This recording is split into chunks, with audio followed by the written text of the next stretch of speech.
चीज चल रही है, और रेस्ट का मतलब क्या है, कोई चीज रुकी हुई। एब्सोल्यूट का मतलब जो यूनिवर्सली सबके लिए एक जैसा, और रिलेटिव का मतलब जो ऑब्जर्वर के बदलने पर बदल जाए। ठीक है, टपक टपक टपक टपक टपक टपक ऐसे चलते। अब अगर हम ये कह रहे हैं कि पेंगुइन ने जो डिस्टेंस ट्रेवल किया है, ये वो पाथ है जिस पाथ को चिंटू ने फॉलो किया, तो चिंटू भैया जो है इस रास्ते से जा, और चलते चलते वो मिंटू के घर पहुंच।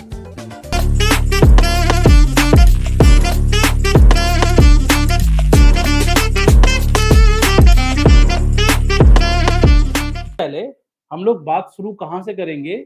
मोशन एंड रेस्ट से अपनी बात को शुरू करेंगे। तो देखिए, जब सवाल उठता है कि सर मोशन मोशन का मतलब कोई चीज चल रही हो, और रेस्ट का मतलब क्या है, कोई चीज रुकी हुई हो। जैसे आपने अपने घर में देखा कि जो कुर्सी है या जो सोफा है वो क्या है, रुका हुआ है। लेकिन आपने देखा, खिड़की से बाहर देखा, तो बाहर आपको एक गाड़ी चलती हुई नजर आई। तो क्या है ये रेस्ट और मोशन का कंसेप्ट? तो सबसे पहले हम समझते हैं, पहले सिंपल लैंग्वेज में समझते हैं।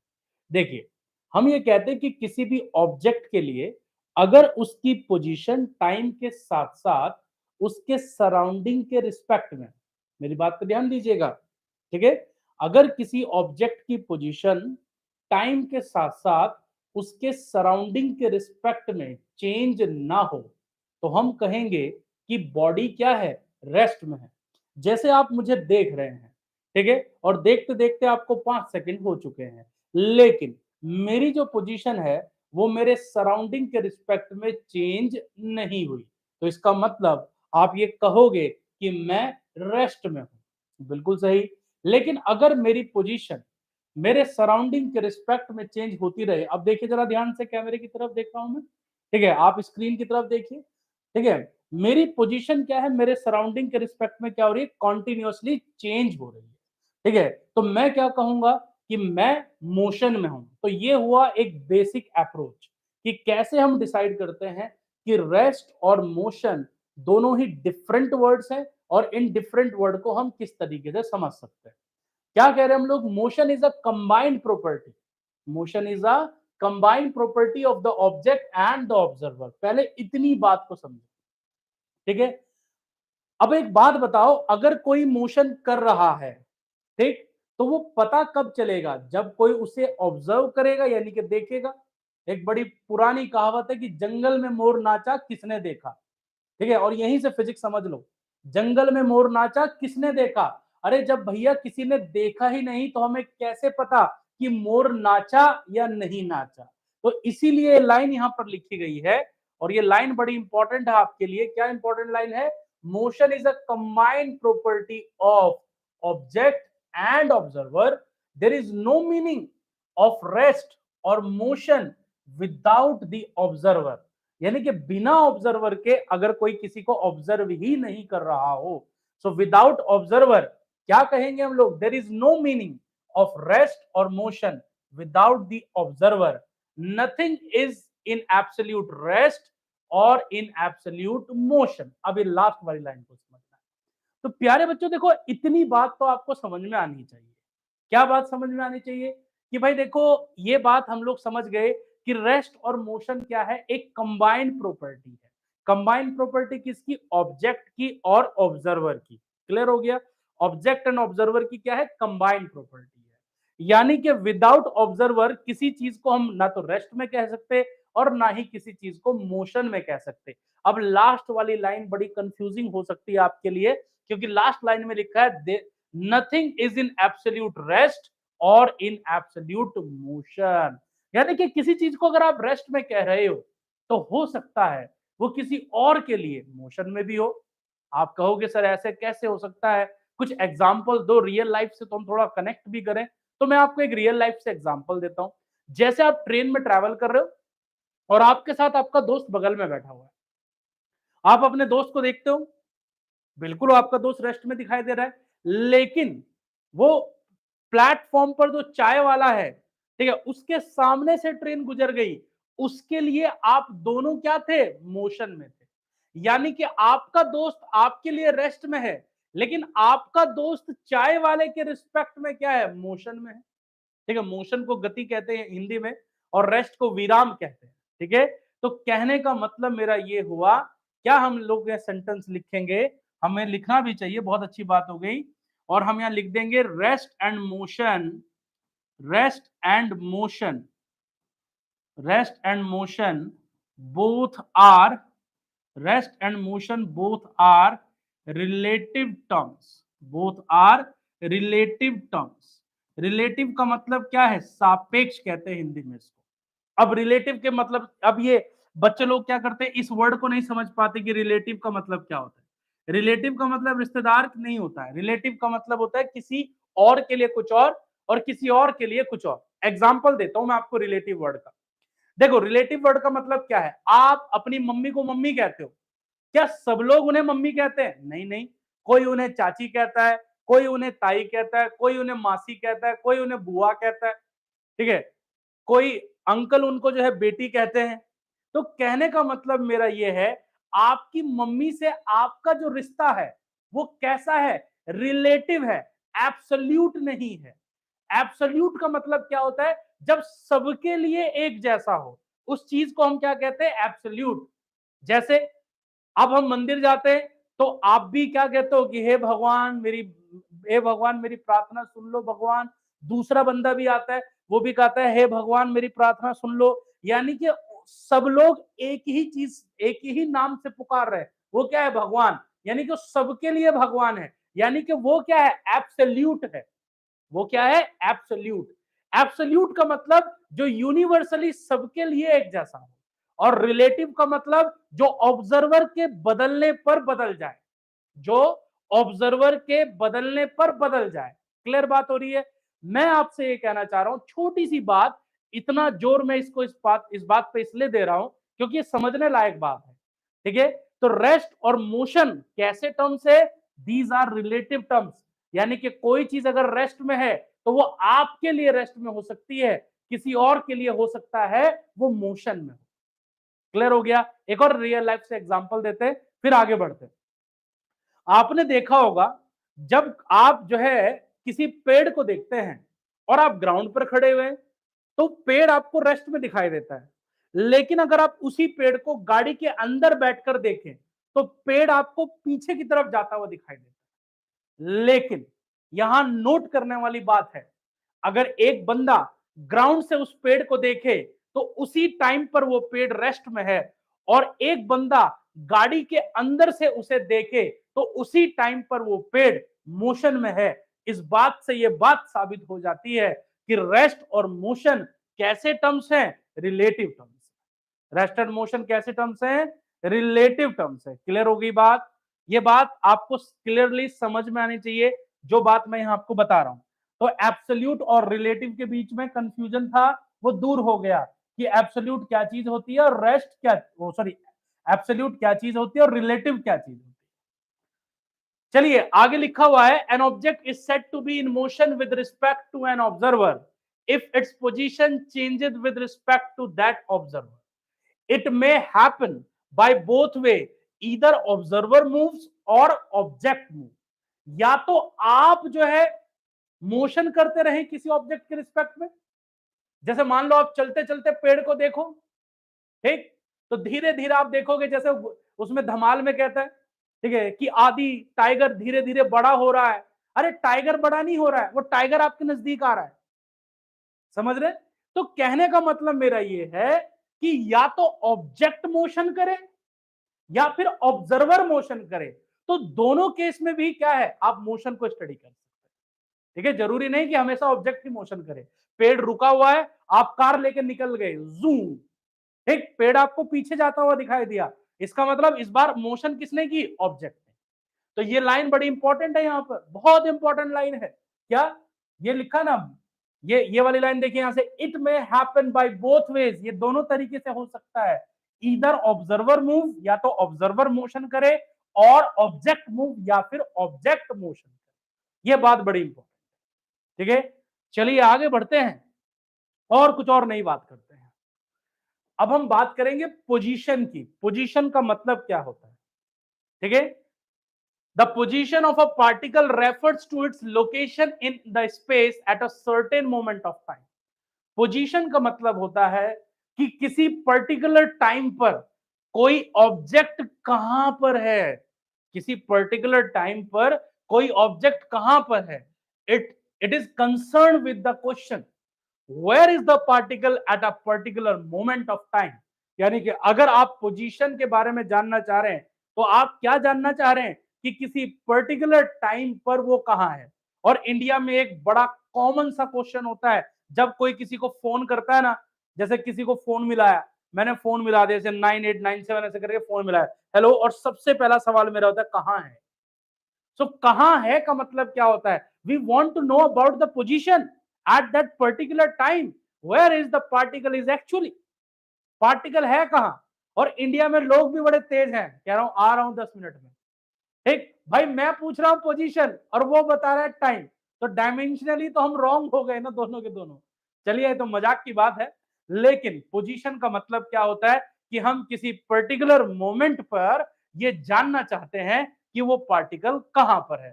तो अगर आपसे कोई पोजीशन पूछे तो पोजीशन पूछने का मतलब है कि आप किसी रेफरेंस पॉइंट के रिस्पेक्ट में, जैसे मान लो मैंने ये एक्स एक्सिस वाई एक्सिस बना दिया, ये एक्स एक्सिस और ये वाई एक्सिस बना दिया, ये ओरिजिन हो गया, और यहां पर कोई पॉइंट है, ये पॉइंट बना देते हैं, इसका नाम रख देते हैं पी। तो अगर मैं एक वेक्टर ड्रॉ करूं, ध्यान से देखिए प्यारे बच्चों, अगर मैं एक वेक्टर ड्रॉ करूं कहां से, ओ से लेकर पी तक, तो ये वेक्टर ओपी क्या होगा, ये वेक्टर ओपी क्या बता रहा है, ये वेक्टर ओपी पी पॉइंट की पोजीशन बता रहा है। So OP vector is the position vector, OP vector is the position vector, याद रखिएगा, ठीक है। पोजीशन वेक्टर का क्या मतलब होता है कि ओरिजिन और किसी पॉइंट के लोकेशन को मिलाने वाला जो वेक्टर होता है, उस वेक्टर को हम क्या कहते हैं, पोजीशन वेक्टर कहते हैं। क्या कहते हैं, पोजीशन वेक्टर। क्लियर हो गया। तो आपसे कोई पूछता है कि पोजीशन कैसी क्वांटिटी है, तो बोल देना पोजीशन वेक्टर क्वांटिटी है, ठीक है। क्योंकि आप जो है किसी ओरिजिन से, किसी ओरिजिन को हिंदी में कहते हैं मूल बिंदु, ठीक है, आप ओरिजिन से किसी पॉइंट की लोकेशन को ज्वाइन कर रहे हो, तो ये ओपी क्या होगा, आपका पोजीशन वेक्टर होगा। चलिए आगे बढ़ते हैं। आप ये बात क्लियर हो गई। बात करेंगे डिस्प्लेसमेंट की, लेकिन उससे पहले हम लोग आपको बताना चाहेंगे कंसेप्ट ऑफ पॉइंट ऑब्जेक्ट। ये बहुत इंपॉर्टेंट है काइनेमेटिक्स में, ठीक है। बताना चाहेंगे किस बारे में, concept of point object. Concept of point object, point object का कॉन्सेप्ट हम यहां थोड़ा सा क्लियर करेंगे। आपने बार बार फिजिक्स में पॉइंट ऑब्जेक्ट के बारे में सुना होगा, ठीक है, पॉइंट ऑब्जेक्ट के बारे में सुना होगा। तो सवाल उठता है कि हम कब किसी ऑब्जेक्ट को पॉइंट ऑब्जेक्ट कहेंगे या कह सकते हैं। तो देखिए, एक जनरल कंसर्न मेरा ये है, मैं कहता हूं क्या, हम कहेंगे if the distance if the distance traveled by if the distance an object traveled by an object is too large is too large as compared is too large, then लिख सकते हैं, then the size of the object then the size of the object then object में treated as point object point object का क्या मतलब है, ठीक है, बिंदु वस्तु कहते हैं हिंदी में इसको, बिंदु वस्तु। तो पॉइंट ऑब्जेक्ट का सीधा सीधा मीनिंग ये हुआ कि हम किसी भी बॉडी को, जैसे मान लीजिए ये कोई बॉडी है, ठीक, अब ये पैंगविन ले लेते हैं, ये रही पैंगविन, देखो कितनी क्यूट पैंगविन है मेरे पास, देखो। अब ये पैंगविन जो है ऐसे चल रही है, ऐसे देखो, ठीक है, टपक टपक टपक टपक टपक टपक ऐसे चल रही है। अब अगर हम ये कह रहे हैं कि पैंगविन ने जो डिस्टेंस ट्रेवल किया है ना, पैंगविन ने जो डिस्टेंस ट्रेवल किया है, वो डिस्टेंस पैंगविन के साइज के कंपैरिजन में बहुत बड़ा है। या आप उल्टा कह सकते हो कि पेंगुइन का साइज बहुत छोटा है as compare to the distance travelled by the penguin, तो हम इस पेंगुइन को क्या कंसीडर करेंगे फिजिक्स में? ठीक है, इस पेंगुइन को हम as a point object consider करेंगे, इसको हम बिंदु वस्तु मान लेंगे। तो पेंगुइन की मुंडी तोड़ के देखते हैं क्या है। अरे ये मर गई, बंद कर देते हैं ऐसे।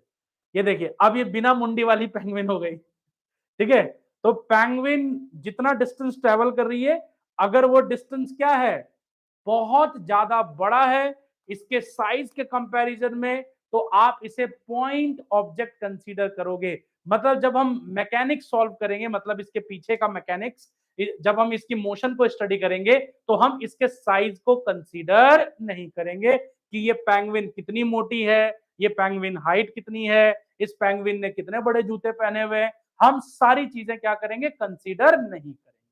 तो ये बात आपको ध्यान में रखनी है। ठीक है, ये बात आपको ध्यान रखनी है कि पॉइंट ऑब्जेक्ट फिजिक्स में कब लिया जाता है। चलिए अब आगे बात कर लेते हैं आपसे। नेक्स्ट देखिए क्या है, अब बात करेंगे डिस्प्लेसमेंट की। किसकी बात करेंगे? डिस्प्लेसमेंट की। डिस्प्लेसमेंट का मतलब क्या होता है? डिस्प्लेसमेंट को हम लोग कहते हैं विस्थापन।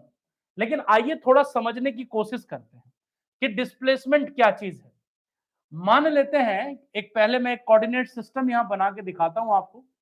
ठीक है, फॉर एग्जाम्पल ये एक कोऑर्डिनेट सिस्टम था। ठीक है, और आप यहां पर बैठे हुए हैं ओरिजिन पर, ओरिजिन पर बैठे हुए हैं और आप किसी को देख रहे हैं, बिल्कुल तिरछी नजर से आप किसी को देख रहे हैं। आपने देखा, मतलब आप घर की छत पर बैठे हुए हैं कुर्सी डाल के, तो ये आप कहां पर हो गए? ओरिजिन पर। क्योंकि आप कौन हो? आप ऑब्जर्वर हो। आप कौन हो? आप ऑब्जर्वर हो। आपने एक बंदे को देखा, वो बंदा फिलहाल यहां पर था। ठीक है, उस बंदे की इनिशियल पोजीशन क्या है? ए है। तो यानी कि उसका पोजीशन कौन है? ये ओ ए वेक्टर हो गया। ये ओ ए वेक्टर क्या है? ये ओ ए वेक्टर उसका पोजीशन वेक्टर हो गया। अब आपने देखा उस बंदे ने गन्ने का रस पिया, और गन्ने का रस पीने के बाद वो बंदा जो है इधर की तरफ चल पड़ा, ये बी हो गया। ठीक, तो अब आपके लिए, जी हां ध्यान से सुनिएगा मेरी बात को, आपके लिए उस बंदे का पोजीशन वेक्टर चेंज हो गया? बिल्कुल हो गया।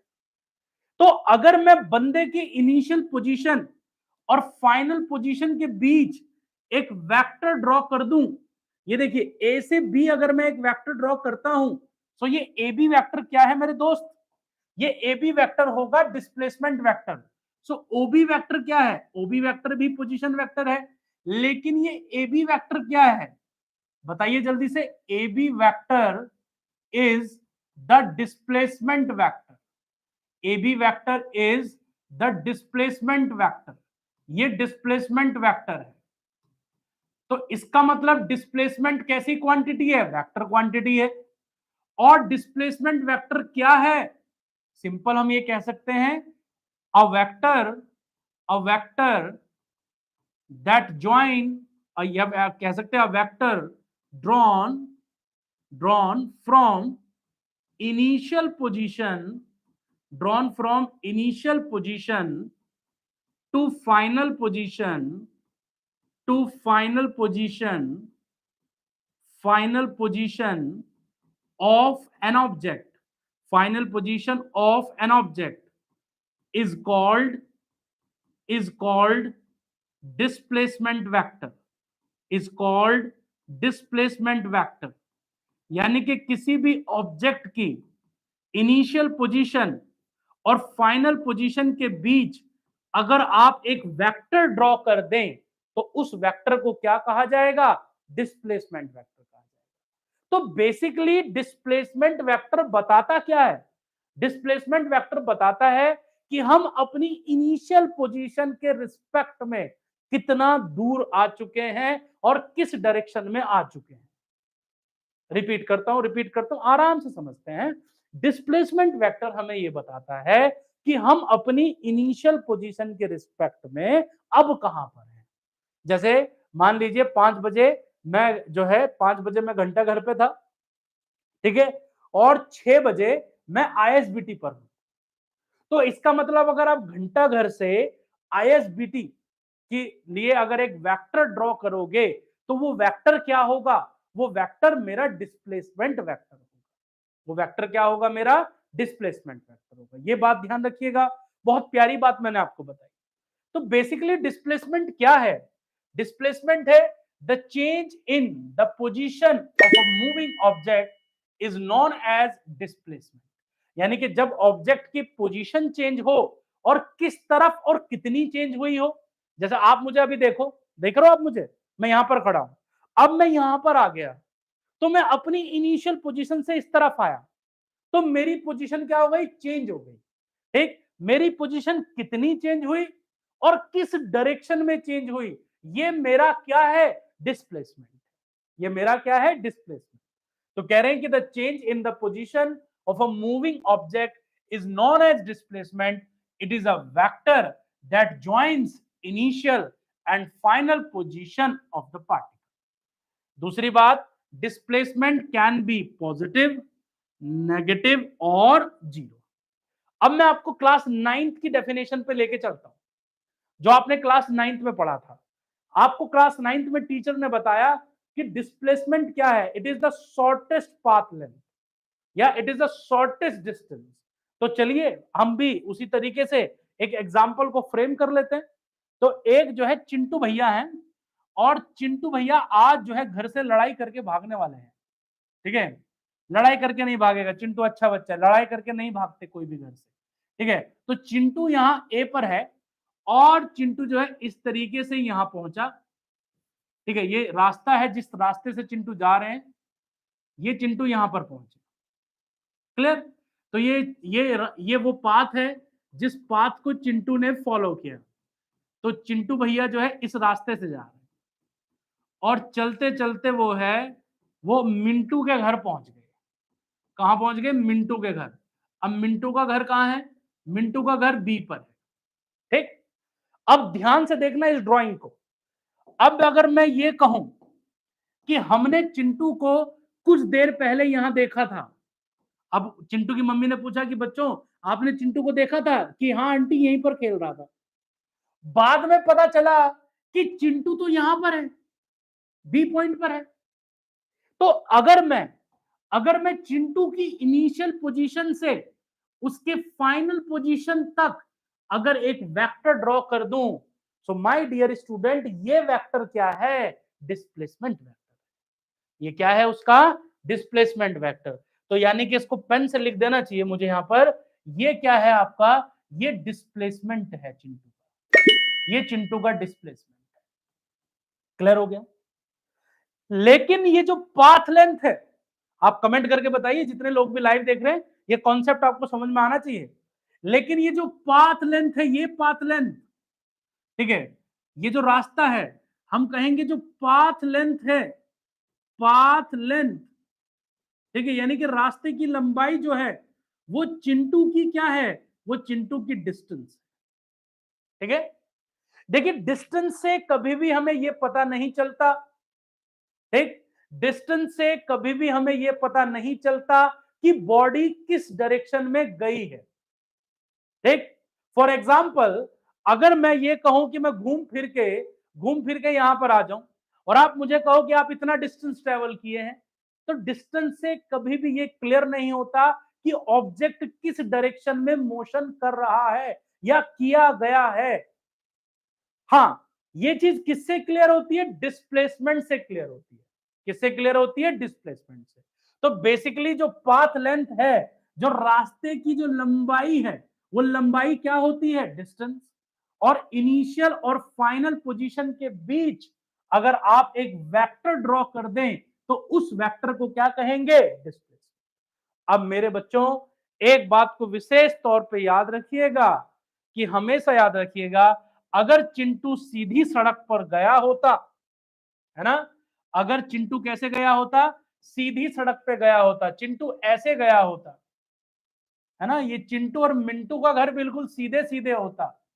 प्यारे बच्चों ध्यान से समझो, अगर चिंटू ऐसे गया होता, ऐसे गया होता चिंटू, तो इस कंडीशन में जो आपका डिस्प्लेसमेंट वेक्टर है और जो आपकी डिस्टेंस है, दोनों का वैल्यू क्या होगा, सेम होगा।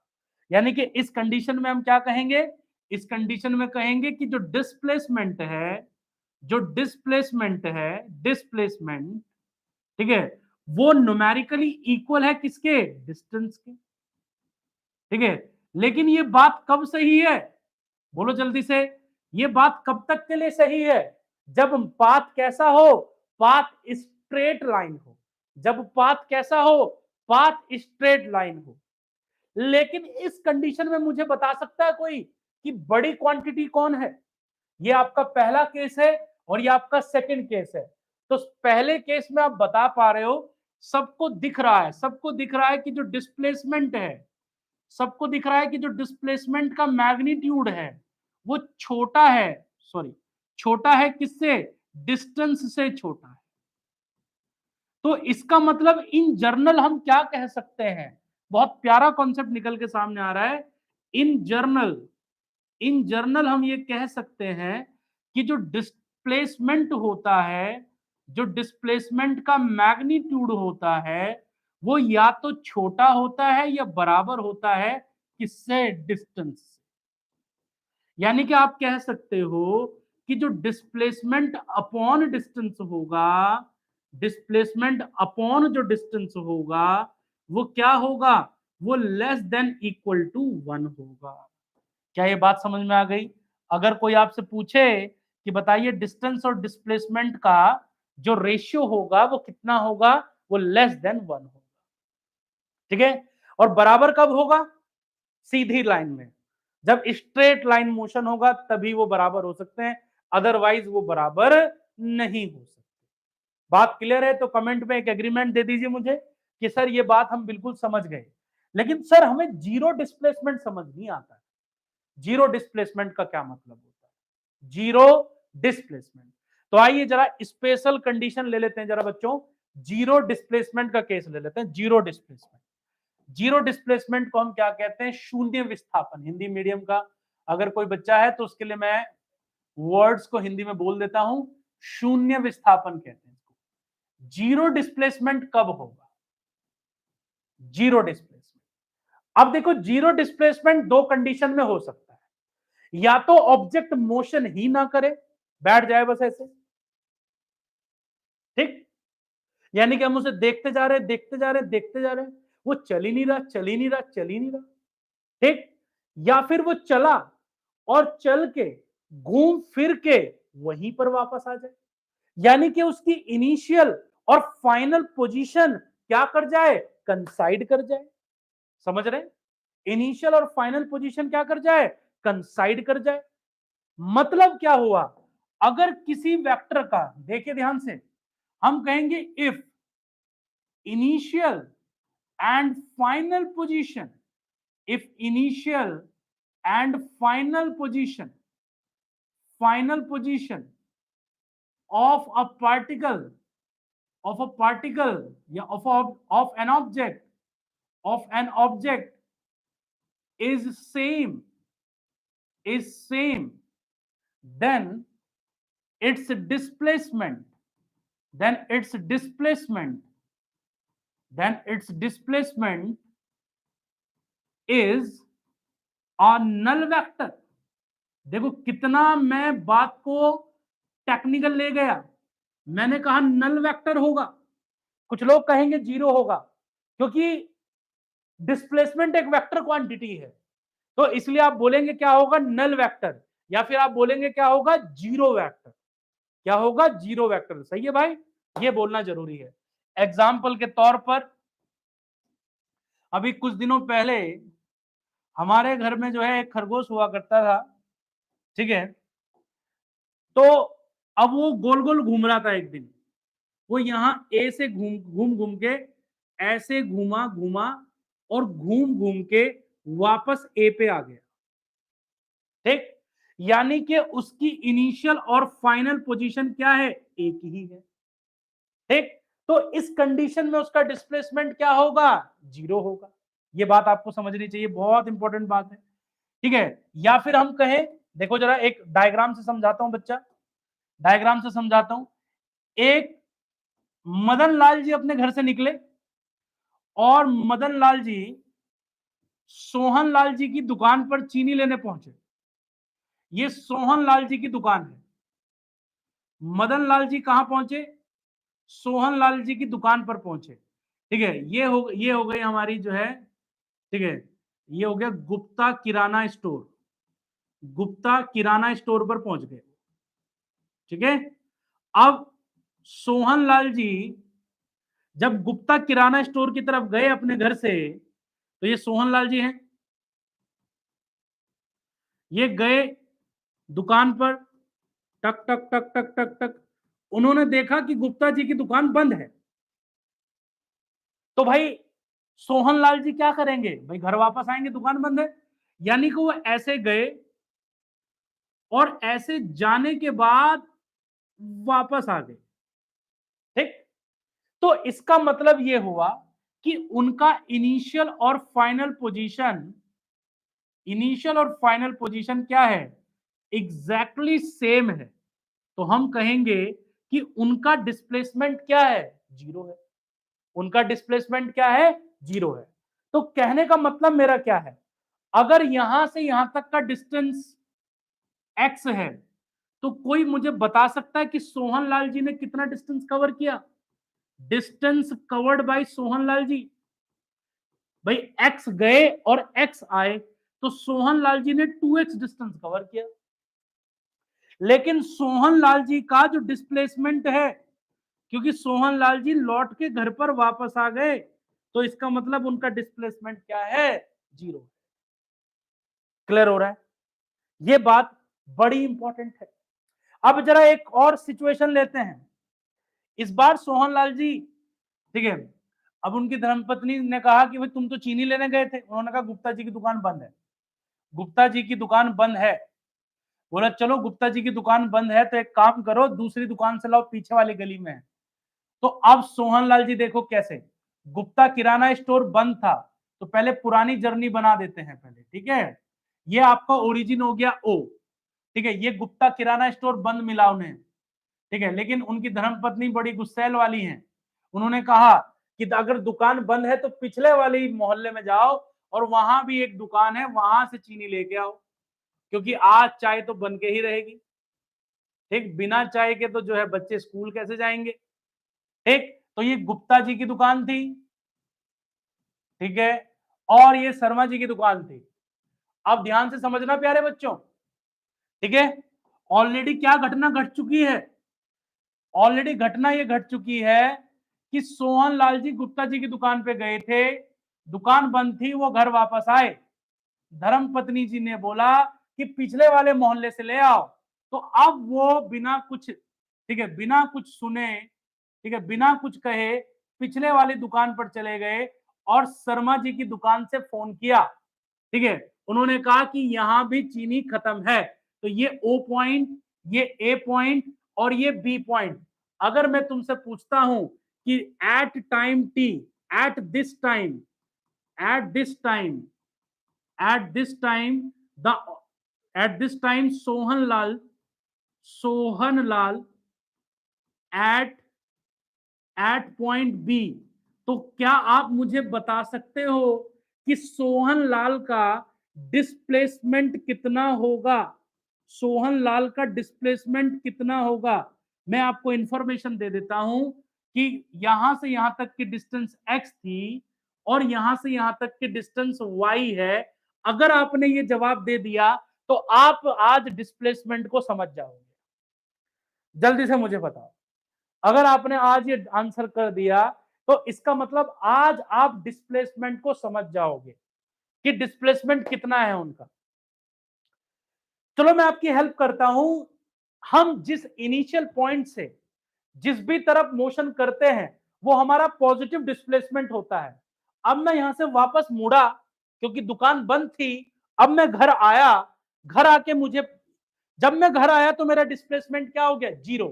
अब मुझे इंस्ट्रक्शंस मिले कि आप दूसरी तरफ जाएं, पिछले वाले मोहल्ले में चले जाएं, तो यानी कि अब मेरा मोशन प्रीवियस डायरेक्शन के अपोजिट है। तो मेरा डिस्प्लेसमेंट क्या होगा? मेरा डिस्प्लेसमेंट यहां पर -y, ये समझना होगा। मेरा डिस्प्लेसमेंट क्या है यहां पर? -y। तो नेगेटिव का क्या मतलब हुआ?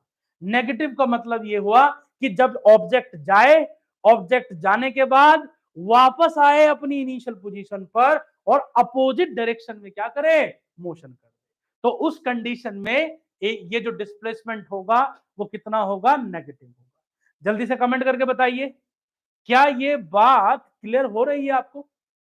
ठीक है, क्या ये बात क्लियर हो रही है कि नेगेटिव डिस्प्लेसमेंट का मतलब क्या होता है? देखो ये बहुत सारे बच्चों को समझ में नहीं आता कि नेगेटिव डिस्प्लेसमेंट का मतलब क्या होता है। नेगेटिव डिस्प्लेसमेंट का मतलब होता है कि जिस डायरेक्शन में ऑब्जेक्ट ने शुरू में मोशन स्टार्ट किया और अब उसका मोशन उस डायरेक्शन के जस्ट अपोजिट है, तो हम कहेंगे कि उसका डिस्प्लेसमेंट कैसा है, नेगेटिव। क्लियर हो गया? आगे चलते हैं। तो ये बात तो भाई दिमाग में फंस गई, डिस्टेंस भी समझ में आ गया। डिस्टेंस क्या है, एक स्केलर क्वांटिटी है।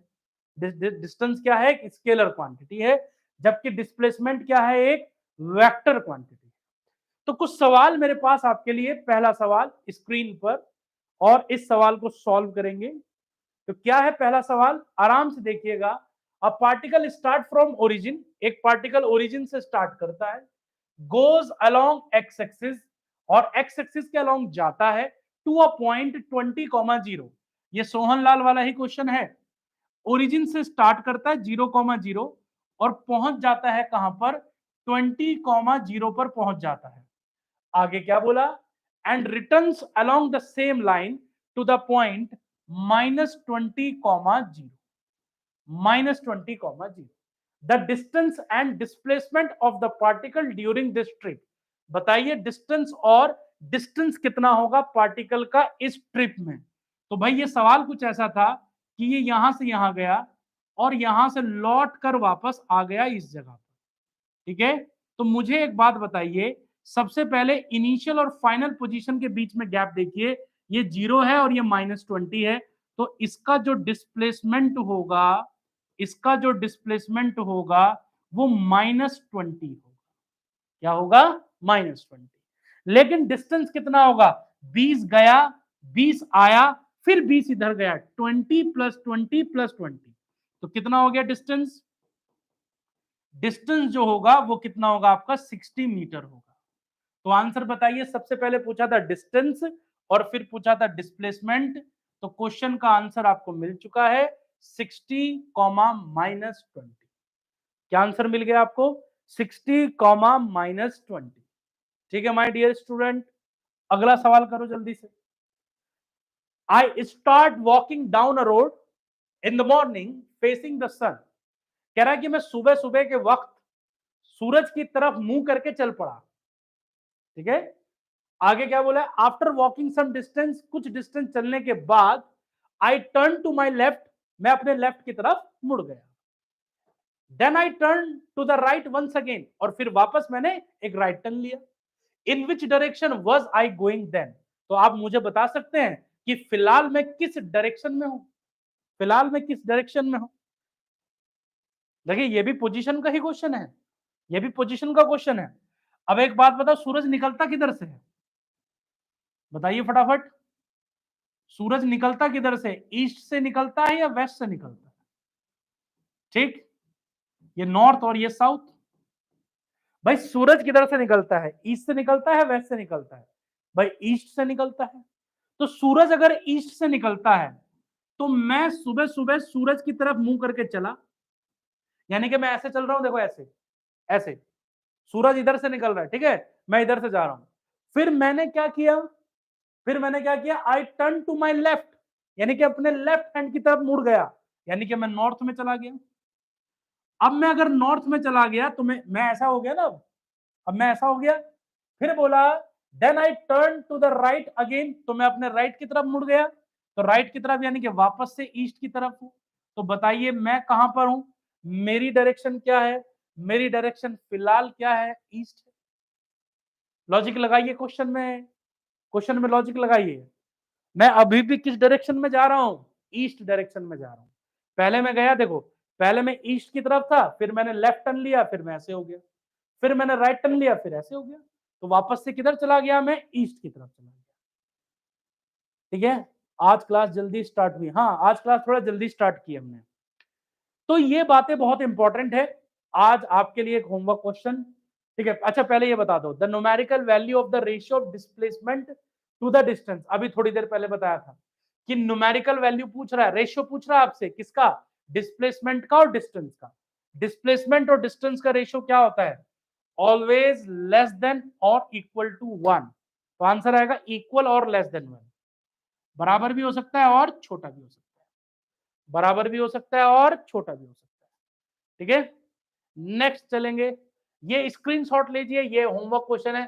कल हम जब क्लास स्टार्ट करेंगे तो यहीं से हम अपनी डिस्कशन को स्टार्ट करेंगे। तो ये आपका होमवर्क क्वेश्चन है, ये बहुत प्यारा क्वेश्चन है, इसमें दिमाग लगाइएगा और मुझे बताइएगा कि आपका आंसर क्या आ रहा है, कमेंट करके मुझे बताना। ठीक है, देखते हैं कितने लोग इस कॉन्सेप्ट में फंसने वाले हैं और कंफ्यूज भी हो जाओगे आप। लेकिन अगर आप बिल्कुल दिमाग से सोचेंगे, ठंडे दिमाग से, तो बहुत सिंपल क्वेश्चन है, बहुत सिंपल। ठीक है, सिर्फ डायरेक्शन का सेंस लेना है आपको इसमें। और बहुत सारे बच्चे गलती भी करते हैं, और मैं बता दूं इसका आंसर 0 नहीं है, हिंट मैंने दे दिया, इसका आंसर 0 नहीं है। और स्क्रीनशॉट ले लीजिए मैं फुल स्क्रीन आपको दे देता हूं, स्क्रीनशॉट ले लीजिए। और ये होमवर्क क्वेश्चन आप मुझे कल बताएंगे कि इसका आंसर क्या रहा है। आप कमेंट करके भी बताएंगे मुझे, जब भी आप इसको करने बैठो तो मेरे जो है कमेंट कर दीजिएगा, मैं समझ जाऊंगा कि आपने इसको सॉल्व कर दिया। तो आज की क्लास में हमने डिस्टेंस और डिस्प्लेसमेंट पे बहुत ज्यादा डिस्कशन की। मिलेंगे कल आपसे कुछ नए डिस्कशन के साथ। तो मुलाकात होती रहेगी हमारी आपकी ऑनलाइन। ठीक है, दूरियां बहुत ज्यादा हैं, लेकिन फिर भी यूट्यूब एक ऐसा जो है प्लेटफॉर्म आजकल है कि कोई दूर नहीं है। आप अपने घर बैठे मुझे देख पा रहे हो और मैं आपको नहीं देख पाता, तो मैं आपसे रिक्वेस्ट करूंगा आप कमेंट कर दिया करो, जिससे मुझे पता चल जाए कि हाँ आप मेरे सामने हो। ठीक, चलिए बच्चा अपना ख्याल रखिए। Thank you very much for watching our channel.